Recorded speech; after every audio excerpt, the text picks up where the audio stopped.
সুপ্রিয় দর্শক মন্ডলী, আন্তর্জাতিক বাংলা সংবাদে সবাইকে স্বাগত। সকালেই জানিয়ে দিচ্ছি সংবাদ শিরোনাম, এরপরে জানাবো বিস্তারিত। 2,92,00,000 ইরানের যুদ্ধের জন্য প্রস্তুত। আরো জানিয়ে দিব, চীন থেকে জাহাজ বিধ্বংসী সুপারসনিক ক্ষেপণাস্ত্র কিনল ইরান, বদলে যেতে পারে যুদ্ধের দৃশ্য। এবার বুক রক্ষার জন্য পালানোর পথ খুঁজছে যুক্তরাষ্ট্র। এবার মাটির 43 ফুট গভীরে বাংকার বাস্টার বোমা নিষ্ক্রিয় করে দিল ইরান।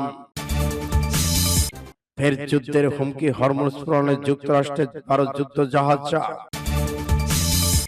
ইসলামাবাদে যুক্তরাষ্ট্রের সঙ্গে বৈঠকের পরিকল্পনা নেই ইরানের। এদিকে ইরান যে প্রস্তাব দিয়েছে আমাদের দেখতে হবে, বললেন ট্রাম্প। এবং সর্বশেষে জানিয়ে দিব আশ্চর্যজনক সংবাদ, চোখের বদলে মাথা নেব যুক্তরাষ্ট্রকে করা হুঁশিয়ারি দিল ইরান। এতক্ষণ শুনছিলেন সংবাদ শিরোনাম, এখন বিস্তারিত। তবে অনুরোধ থাকবে এই ভিডিওটিতে একটি লাইক দিন এবং কমেন্টস করে জানিয়ে দিন আপনি কোন জেলা থেকে বা কোথা থেকে আমাদের সাথে যুক্ত রয়েছেন। ইরান আমেরিকা ইসরায়েল যুদ্ধের আপডেট বাংলা সংবাদ হাতে পেতে চ্যানেলটি সাবস্ক্রাইব করে আমাদের সঙ্গে থাকুন। ধন্যবাদ। 2,92,00,000 ইরানি যুদ্ধের জন্য প্রস্তুত। মার্কিন ইসরায়েলি আগ্রাসনের বিরুদ্ধে লড়াইয়ে যেতে ইচ্ছুক তরুণদের একটি কেন্দ্রে দাঁড়িয়ে আছে 75 বছর বয়সী এক নারী। ইরানের বন্দর আব্বাসে ওই কেন্দ্রের নিজের নাম লিখিয়েছেন তিনি।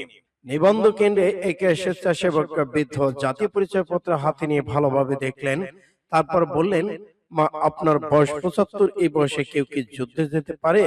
বৃদ্ধ একটু থামলেন না, জবাব দিলেন, যোদ্ধাদের তালিকায় আমার নাম থাকলে ইসরায়েল ধ্বংস হয়ে যাবে। 1951 সালে 12 আগস্ট অংশগ্রহণকারী ওই নারী এমন ভাবে কথা বলেছিলেন যেন বয়স তার জন্য কোনো বাধাই নয়। সংক্ষিপ্ত সংলাপটি সামাজিক মাধ্যম দ্রুত ছড়িয়ে পড়ে এবং ইরানি গণমাধ্যম ব্যাপক আলোচনার জন্ম দিয়েছে। অনেকের কাছে তিনি হয়ে উঠেছেন দেশপ্রেম, আত্মত্যাগ এবং প্রতিরোধের এক প্রতীকী মুখ। ইরানের রাষ্ট্রীয় সংবাদ মাধ্যমের তথ্য অনুযায়ী জানফেদা জীবন উৎসর্গ কর্মসূচি শত্রুর বিরুদ্ধে সরাসরি লড়াইয়ে অংশ নিতে আগ্রহী স্বেচ্ছাসেবকদের নিবন্ধনের জন্য চালু করা হয়েছে 2 সপ্তাহ আগে। এই কর্মসূচির আওতায় এখন পর্যন্ত 2,92,00,000-এরও বেশি মানুষ নিবন্ধন করেছেন। প্রতিদিন গড়ে প্রায় 15 লাখ মানুষ নতুন করে এতে যুক্ত হচ্ছেন বলে দাবি করা হচ্ছে। শুরুর দিকে বিপুল সাড়ার কারণে সাইটটি একাধিকবার প্রযুক্তিগত সমস্যায় পড়ে। ধারণা করা হচ্ছে আগামী দিনগুলোতে এই সংখ্যা আরো বিস্ময়কর সীমা ছাড়িয়ে যাবে। এর মাধ্যমে শত্রু উপলব্ধি করবে যে অস্তিত্বগত হুমকির মুখে পড়বে ইরান একটি ঐক্যবদ্ধ কণ্ঠে কথা বলে। এই কর্মসূচির প্রতীকী গুরুত্ব আরো বেড়ে যায় যখন ইরানের প্রেসিডেন্ট মাসুদ পেজিশকিয়ান এতে নাম নিবন্ধন করেন। যুদ্ধে অংশ নিয়ে নাম লেখানোর পর প্রেসিডেন্ট পেজিশকিয়ান এক বক্তব্যে বলেন, গর্বিত ইরানিরা জীবন উৎসর্গ করতে নিবন্ধন করেছেন। আমিও আমার জীবন ইরানের জন্য উৎসর্গ করতে প্রস্তুত ছিলাম, আছি এবং থাকব। চীন থেকে জাহাজ বিধ্বংসী সুপারসনিক ক্ষেপণাস্ত্র কিনছে ইরান, বদলে যেতে পারে যুদ্ধের সমীকরণ। চীন থেকে জাহাজ বিধ্বংসী ক্রুজ ক্ষেপণাস্ত্র ক্রয় সূত্র একটি দলিল খুব কাছাকাছি ইরানের। এই চুক্তি নিয়ে আলোচনার বিষয়ে জানাশোনা আছে এমন 6 জন কর্মকর্তা তথ্য নিশ্চিত করেছেন। এমন এক সময় এই চুক্তি নিয়ে আলোচনার খবর এলো যখন ইরান সম্ভাব্য হামলার প্রস্তুতি হিসেবে দেশটির উপকূলের কাছে বড় আকারের নৌবাহিনী মোতায়েন করছে যুক্তরাষ্ট্র। সূত্রগুলো বলছে চীনের তৈরি CM-302 ক্ষেপণাস্ত্র কেনার চুক্তিটি উচ্চ পর্যায়ে রয়েছে, তবে ক্ষেপণাস্ত্র হস্তান্তরের তারিখ এখনো ঠিক হয়নি। সুপারসনিক গতির এইসব ক্ষেপণাস্ত্র প্রায় 290 কিলোমিটার দূরে লক্ষ্যবস্তুতে সরাসরি আঘাত আনতে সক্ষম। এইসব ক্ষেপণাস্ত্র নিচু দিয়ে অত্যন্ত দ্রুত গতিতে চলে যায়, যার ফলে জাহাজ থাকা প্রতিরক্ষা ব্যবস্থা ফাঁকি দিতে সক্ষম হয়। ইরান এই অঞ্চলে জাহাজে আক্রমণ করার জন্য সুপারসনিক সক্ষমতা অর্জন করলে পরিস্থিতি পুরোপুরি বদলে যাবে। এসব ক্ষেপণাস্ত্র মাঝপথে আটকে দেওয়া অত্যন্ত কঠিন। এদিকে 2 জন অস্ত্র বিশেষজ্ঞ বলেছেন, এসব ক্ষেপণাস্ত্র মোতায়েন করা হলে ইরানে হামলা করার সক্ষমতা উল্লেখযোগ্য বাড়বে। পাশাপাশি তা ওই অঞ্চলে যুক্তরাষ্ট্রের নৌবাহিনীর জন্য হুমকি হয়ে দাঁড়াতে পারে। মুখ রক্ষার জন্য পালানোর পথ খুঁজছে যুক্তরাষ্ট্র।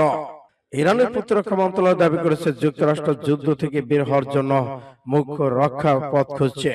শনিবার পাকিস্তান প্রভাবশালী পত্রিকা ডনের অনলাইনে প্রতিবেদনে এ তথ্য জানানো হয়েছে। ইরানের প্রতিরক্ষা মন্ত্রণালয় একজন মুখপাত্রের বরাত দিয়ে ইরসোনা মিডিয়া আউটলেট বলেছে, আমাদের সামরিক বাহিনী এক অপ্রতিরোধ্য শক্তি এবং শত্রুপক্ষ যে যুদ্ধে চূড়াবালিতে আটকা পড়েছে তা থেকে মুখ রক্ষার জন্য পালানোর পথ খুঁজছেন যুক্তরাষ্ট্র। দ্বিতীয় দফা শান্তি আলোচনার জন্য মার্কিন প্রেসিডেন্ট ডোনাল্ড ট্রাম্পের বিশেষ দূত স্টিভ উইটকফ এবং তার জামাতা জারেড কুশনার ইসলামাবাদের উদ্দেশ্যে রওনা দিতে পারেন। তার আগে ইরানের পক্ষ থেকে এমন করা বার্তা এলো। যদিও ইরানি প্রতিনিধি বর্তমানে পাকিস্তানের রাজধানী ইসলামাবাদ অবস্থান করছেন, তবে ইরানের পক্ষ থেকে সরাসরি যুক্তরাষ্ট্রের সঙ্গে আলোচনা করার জন্য এখন পর্যন্ত সবুজ সংকেত মেলেনি। মাটির 43 ফুট গভীরে বাংকার বাস্টার বোমা নিষ্ক্রিয় করল ইরান। মাটির 43 ফুট গভীরে থাকা অবিস্ফোরিত বাংকার বিধ্বংসী বোমা সফলভাবে নিষ্ক্রিয় করার দাবি করেছে ইরান। দেশটির ইয়াজত প্রদেশের একটি আবাসিক এলাকায় মাটির গভীরে পুঁতেছিল এটি। ইরানের সংবাদ সংস্থা তাসনিম নিউজ এজেন্সির বরাতে তথ্য জানা গেছে। যুক্তরাষ্ট্র ইসরায়েলে হামলা চলাকালে নিক্ষিপ্ত এই শক্তিশালী বোমাটি লক্ষ্যবস্তু আঘাত হানলেও বিস্ফোরিত হয়নি।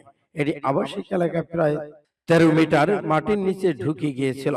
কর্মকর্তারা জানিয়েছেন, Islamic revolutionary guard corps IRGC এবং স্থানীয় বোমা নিষ্ক্রিয় ইউনিটের সদস্যরা যৌথভাবে এই অত্যন্ত ঝুঁকিপূর্ণ অভিযান পরিচালনা করে। ধরনের দুর্ঘটনা ছাড়াই বোমাটি সরিয়ে নেওয়া সম্ভব হয়েছে। সূত্র মিডল ইস্ট আই।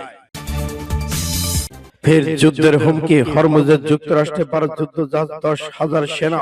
নিজেদের শর্ত মোতাবেক ইরানকে চুক্তি সই করানোর জন্য হরমুজ প্রণালীতে নৌ অবরোধের পাশাপাশি একের পর এক চাপ দিয়ে যাচ্ছে যুক্তরাষ্ট্র। এরই ধারাবাহিকতায় নতুন করে আবার যুদ্ধ শুরু হুঁশিয়ার দিয়েছে দেশটি। আর এবার হামলা শুরু হলে ইরানের বিদ্যুৎ, জ্বালানি খাত সহ গুরুত্বপূর্ণ সব অবকাঠামো ধ্বংস করা হবে বলে হুঁশিয়ারি দিয়েছেন মার্কিন প্রতিরক্ষা মন্ত্রী পিট হেগসেট। মার্কিন প্রতিরক্ষা মন্ত্রী যখন এমন হুমকি দিচ্ছেন, তখনই হরমুজ প্রণালীতে 12টি যুদ্ধ জাহাজ, 100টি বিমান এবং 10,000 বেশি সেনা মোতায়েন করেছে যুক্তরাষ্ট্রের সেন্ট্রাল কমান্ড সেন্ট্রাকম। শুক্রবার এক প্রতিবেদন সেন্ট্রাকম বরাত দিয়ে এই তথ্য জানিয়েছে কাতার ভিত্তিক সংবাদ মাধ্যম আল জাজিরা। প্রতিবেদন অনুযায়ী সেন্ট্রাকম দাবি করেছে, ইরানের বন্দর উপকূল ঘিরে যুক্তরাষ্ট্রের অবরোধ কার্যক্রম পরিচালিত হচ্ছে। এই অবরোধ কার্যক্রম হওয়ার পর থেকে এখন পর্যন্ত 14টি জাহাজ পিছু হটতে বাধ্য হয়েছে এবং অবরোধ মেনে নিয়েছে। এর আগে ওয়াশিংটন ডিসিতে এক সংবাদ ব্রিফিং এ মার্কিন প্রতিরক্ষা মন্ত্রী পিট হেগসেট বলেছেন, ইরান চুক্তিতে রাজি না হলে আবার যুদ্ধ শুরু করার জন্য প্রস্তুত আছে মার্কিন বাহিনী। ইসলামাবাদে যুক্তরাষ্ট্রের সঙ্গে বৈঠকের পরিকল্পনা নেই ইরানের। পাকিস্তানের রাজধানী ইসলামাবাদে যুক্তরাষ্ট্রের সঙ্গে ইরানের কোনো বৈঠকের পরিকল্পনা নেই। সামাজিক যোগাযোগ মাধ্যম এক্সরে দেওয়া এক পোস্টে এ মন্তব্য করেছেন ইরানের পররাষ্ট্র মন্ত্রণালয়ের মুখপাত্র ইসমাইল বাঘাই। তিনি লিখেছেন, ইসলামাবাদে ইরানের পর্যবেক্ষণ বা বক্তব্যগুলো পাকিস্তানের কাছে পৌঁছে দেওয়া হবে। এক্সরে ইসমাইল বাঘাই বলেছেন, ইরানের পররাষ্ট্রমন্ত্রী আব্বাস আরাগচি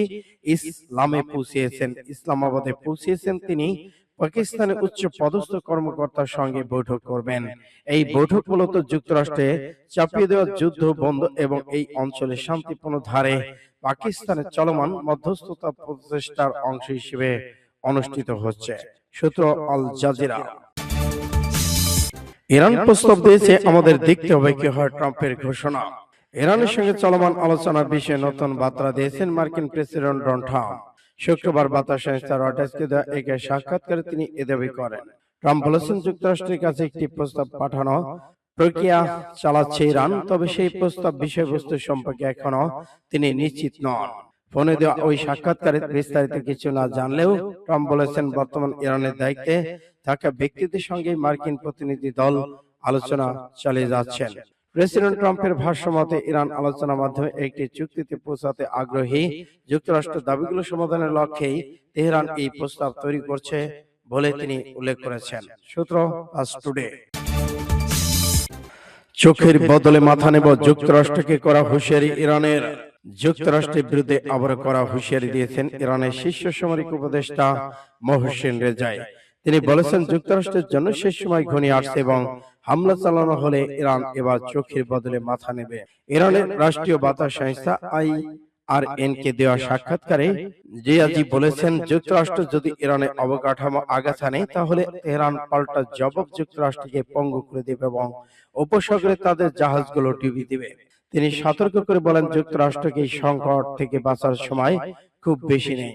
রিয়াজি অভিযোগ করেন, গ্রেটার ইসরায়েল গঠনের স্বপ্ন দেখিয়ে ইসরায়েল যুক্তরাষ্ট্রকে এই যুদ্ধে জড়িয়েছে এবং এখন প্রেসিডেন্ট ডোনাল্ড ট্রাম্প উদ্বাস্তু অবস্থায় রয়েছেন। তিনি এই যুদ্ধকে অবৈধ আখ্যা দিয়ে বলেন, নিষেধাজ্ঞা প্রত্যাহার, ক্ষতিপূরণ, ভবিষ্যৎ হামলা না করার আন্তর্জাতিক নিশ্চয়তা না পাওয়া পর্যন্ত সংঘাত থামবে না। তিনি দাবি করেছেন, গত 4 দশকের বেশি সময় ধরে যুক্তরাষ্ট্র ও ইসরায়েল ইরানের বিরুদ্ধে শত্রুতা চালিয়ে আসছে এবং অতীতেও তারা ইরাকের সাবেক নেতা সাদ্দাম হোসেনকে সহায়তা করেছিল। অন্যদিকে যুক্তরাষ্ট্রের প্রেসিডেন্ট ডোনাল্ড ট্রাম্প বলেন, ওয়াশিংটন তেহরানের মধ্যে ভালো ফলপ্রসূ আলোচনা শুরু হয়েছে। তিনি জানান, আলোচনার সুযোগ দিতে ইরানের জ্বালানি স্থাপনা সম্ভাব্য হামলা 5 দিন আরো স্থগিত করা হয়েছে। সূত্র আরব নিউজের।